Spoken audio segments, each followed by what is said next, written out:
आज भारत के 78वें स्वतंत्रता दिवस के अवसर पर नागपुर के विभागीय आयुक्त कार्यालय में उपमुख्यमंत्री देवेंद्र फडणवीस ने ध्वजारोहण किया।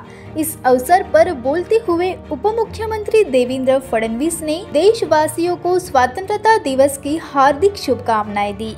उन्होंने यह भी कहा कि लाड़की बहन योजना का निधि वितरण शुरू हो चुका है और 17 तारीख तक 1 करोड़ से अधिक बहनों तक यह राशि पहुंच जाएगी। मला अतिशय आनंद आहे की लाडकी बहन योजना जी आम्ही घोषित केली होती त्याच्या निधी वितरणाची सुरुवात आम्ही कालपासून केली आहे आणि 17 तारखेपर्यंत 1 कोटीपेक्षा जास्त आमच्या भगिनींना, आमच्या लाडक्या बहिणींना त्यांच्या खात्यामध्ये त्या ठिकाणी पैसे मिळतील आणि त्यानंतरही ज्यांचे फॉर्म्स येत आहेत ते सगळे प्रोसेस होत आहेत आणि त्यानंतरही आलेल्या सगळ्या आमच्या लाडक्या बहिणींचे फॉर्म्स ते प्रोसेस करून त्यांच्याही खात्यामध्ये आम्ही त्या ठिकाणी जो काही निधी जमा करायचा तो करू।